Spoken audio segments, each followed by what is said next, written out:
segunda a segunda, daqui a pouquinho já está se aproximando 11 horas. Você passe lá, come para o seu churrasco, o seu mocotó, muito bem. Também temos o apoio cultural do Alexandre Costa, que convida a galera para hoje, aberto desde 2008, que já é 2025. Padilha, cara, bom dia, é um prazer tê-lo Bom mais uma vez dia. aqui no nosso programa, né?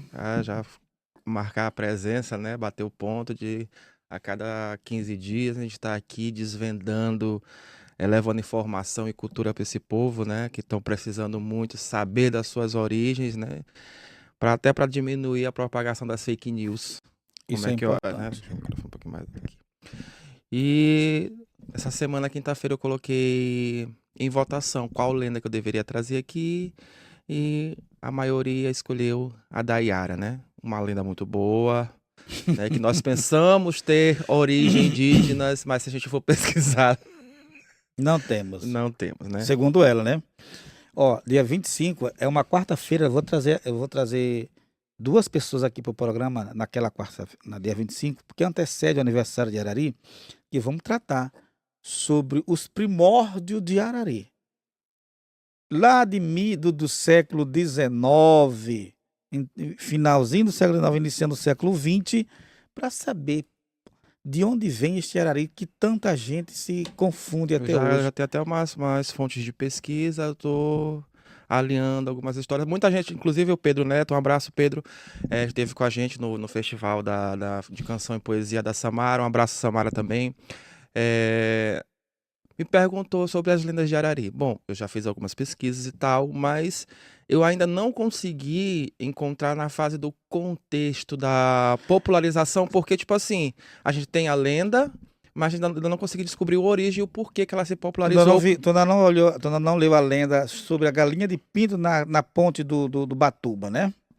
Não, falaram, só que eu ainda não consegui entender o Eu motivo dela acho que surgir. tu vai encontrar no livro de João Batista, de João Batalha, História de Arari. Eu tô com esse livro, mas ainda não É, comecei a fazer a leitura dele, porque eu quero fazer com calma, para isso, porque poder a traçar leitura tem que ser igual você almoçando ou jantando, né? Tem que ser desfrutar. desfrutar, viajando na leitura que se faça, né? É. E como o objetivo aqui é desvendar e entender o porquê, além da origem, o porquê que ela se popularizou e como se popularizou, né? Eu ainda não consegui desvendar entender o porquê que essas lendas urbanas se popularizaram, né? Porque a gente sabe, Isso. sempre tem um motivo para mascarar alguma coisa. Então essa galinha de pinto tá mascarando o quê? Entendeu? Então eu não vou só aqui trazer porque o povo conhece. Então eu tenho que descobrir o porquê pra gente poder. Porque essa história, de onde veio essa história? Exatamente. Por qual motivo? Será que tem alguma, ela tá camuflada ali? Exatamente. O que que essa galinha tava camuflando? Era só os pintos ou tinha ovo também? Se teve pinto, teve ovo, né? Exatamente. Mas então vamos lá sobre Iara. Quem era Iara? O que Bom, é ela? como tá as lendas populares, né, aqui no Brasil, na educação infantil, né, quando a gente estuda folclore brasileiro, que a Iara era uma conhecida como a mãe d'água e que a origem dela se dá a partir do momento que ela é filha de um Sim. pajé, de uma tribo indígena, e ela é uma exímia guerreira, sabia pescar muito bem, lutava muito bem, uma amazona, né? Sim. Ela tinha sangue de amazona. E isso despertava a inveja dos próprios irmãos. E uma vez os irmãos se juntaram para dar fim nela, e ela, muito boa na luta, deu cabo dos três. Pra tu ver como ela era danada. Só que ela ficou com medo do pai dela ter retaliação, ter a tribo e tal. Ela saiu fugindo pra mata e se jogou dentro do rio, com medo. E aí dizem que os peixes se apiedaram dela e tentaram salvar, transformando ela também em metade peixe, né? E ali ela virou a Senhora das Águas. E isso diz a lenda, né? Que se populariza na educação infantil e na educação que a gente tem até hoje, né? A romantização da história. Assim como também a lenda do pai Francisco, que a Tina é muito romantizada, mas se a gente for pesquisar a fundo, a gente fica chocado com a verdadeira história, né? Sim. E aí, só que aí vem o plot twist. A lenda da Yara, essa questão da sereia, da mãe d'água, ela não é brasileira, ela vem de origem grega, Vem lá da Europa, da né? Europa. Como, né? Essa segundo Câmara Cascudo, né, um antropólogo folclorista, ele, em suas pesquisas, descobriu que na Grécia já havia essa mistura de homens e seres mitológicos, como tem os centauros, os sátiros, também tinham as sirens, né? Sirens, do latim, depois sirenas, Sim. e aí adaptando vai bater sereia, né? Só que as sirens, elas eram metade mulheres e metade pássaros, né? Daí, em Portugal surge as mouras encantadas, que seriam metade peixe e metade mulheres, que eram, segundo as lendas, eram filhas de reis, filhas de alta nobreza, que eram encantadas para ficar protegendo a riqueza da família, né? No fundo, a gente vai descobrir por qual riqueza é essa.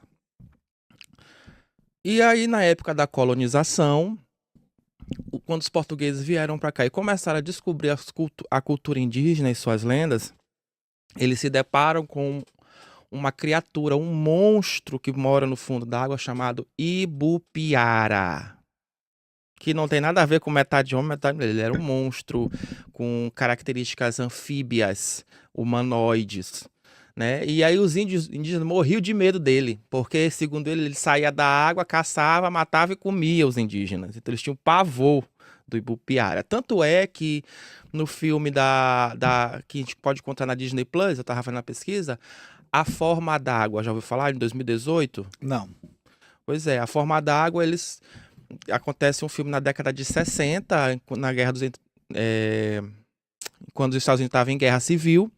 E eu sei que uma tropa que veio para cá, para América Latina, aqui na região do Brasil, perto da Amazônia, Sim. capturaram uma espécime e levaram para lá, né? E eles estavam estudando. E era essa meio humanoide, meio anfíbia. E aí se dá a trama, que aí uma faxineira que era até muda se apaixona pela... Pra TV, né? Mas dá uma confusão doida. Quem quiser assistir A Forma da Água tem na Disney Plus. É bom, já assisti o filme. É fantasia, ficção científica, terror e ação. E aí, esse Ibupiara, eles começaram a associar com essa imagem da sereia que arrastava para o fundo do mar. E essa adaptação do Ibupiara passou-se a ser a Yara, né? E aí, a sereia Yara dos rios da Amazônia, né? A mãe d'água que a gente chama aqui. E como é que ela se popularizou essas sereias pelos portugueses, né? Pela colonização. Porque quando os portugueses foram os primeiros a saírem em navegações, né? Para colonizações. Eles tiveram esse pontapé inicial. Tanto é que a gente pode ver esse estudo em história, né? No ensino médio. E assim como deram início às navegações, também deram início aos roubos, aos saques dessas navegações, porque eles partiam cheio de mantimentos, ouro, né? E aí eles eram atacados por embarcações piratas que saqueavam essas grandes embarcações, esses navios, e para deixar a embarcação dele mais leve, eles acabavam encontrando algumas ilhas, enterravam, guardavam ali, e ao final desse saque, né, o capitão acabava matando toda a tripulação. Por quê? O interesse, né? Porque ele não ia querer que aquela tripulação viesse depois lá naquela ilha, que ele sabia que estava escondido, pegar o fruto do roubo, né? Mas aí, o que dizer quando você sai de um lugar cheio de tripulação e que você volta sem ela? Eu vou dizer o quê? Eu vou dizer que eu matei? E aí eu me arrisco a não ter mais tripulação, porque eu sabia que tinha essas tabernas, né? Sim. Esses bares. Quem embarcava nessas tripulações piratas eram esses bêbados, era esses pessoal desocupado que ficava por ali. Querendo uma boquinha de uma cachaçinha, né? Uma cachaça, aí furtar e tal, achando que ia ficar rico com os piratas, e ó. Só se lascava. Porque no final o capitão dava cabo de tudo. Aí se ele dissesse ou eles descobrissem que era o capitão que tava matando, ninguém ia, logicamente, né? Ia contra o cara, né? Ou, depois, ou o próprio armar uma emboscada. Então, que eles chegavam dizendo que as moiras encantadas, as sereias, eles não resistiram ao canto mágico que elas tinham de sedução e levaram eles para o fundo do mar. E o capitão, não, eu resisti porque eu já sou mais experiente, já sei como me proteger, mas eles eram novatos, acabaram sendo seduzidos e eram levados. E aí ele garantia se safar do crime e conseguia novos tripulantes, entendeu? E assim se populariza essa imagem mitológica da sereia da mãe d'água que encanta, que seduz e que leva para o fundo do mar. Foi para mascarar esses assassinatos e garantir que o capitão conseguisse novos tripulantes. Porque veja bem, se eu vou chegar lá e todo mundo descobre que eu tô matando o pessoal, Padilha, por que eles não ficavam com esse ouro na embarcação, essas coisas? Porque deixava a embarcação pesada e o navio pirata ele tinha que ter velocidade para saquear, entendeu? Sim. Então, eles faziam o roubo, na ilha mais próxima, eles desroubavam e guardavam. Então Yara poderia. Yara, na mitologia hoje, Yara está debaixo da água sendo uma sereia, né? É. E aí, depois essa figura mitológica de meio mulher, meio peixe, ela vai sendo sincretizada com outras crenças. Quando aí começa a vir a escravidão para o Brasil, que entra em contato com a cultura iorubana, com as divindades as divindades femininas principalmente, que fazem parte do elemento de água, como a Oxum, que faz parte, que é Iemanjá, né? a Iemanjá, e Oxum, que é uma da água salgada ou água doce, eles acabam também assumindo essa forma de metade mulher, metade sereia, entendeu? Como tem a Iemanjá, Iemanjá também é sereia do mar, e Oxum também é sereia na água doce, e aí essa figura mitológica grega, né? Passa a ser portuguesa e passa a ser assimilada e cultuada no Brasil dessa forma, entendeu? E aí surge essa crença da Yara Mãe d'Água. Né? Acrescentar mais alguma coisa sobre a Yara? Não, né? Não, ela é esse serzinho aí, como o tempo todo. É interessante também, tipo, a associação que se tem o tempo todo dessa figura feminina como causadora dos males masculinos. Assim como Eva foi a causadora do mal de Adão, as sereias são as causadoras dos males dos tripulantes homens, né? Então eu vou mais além, depois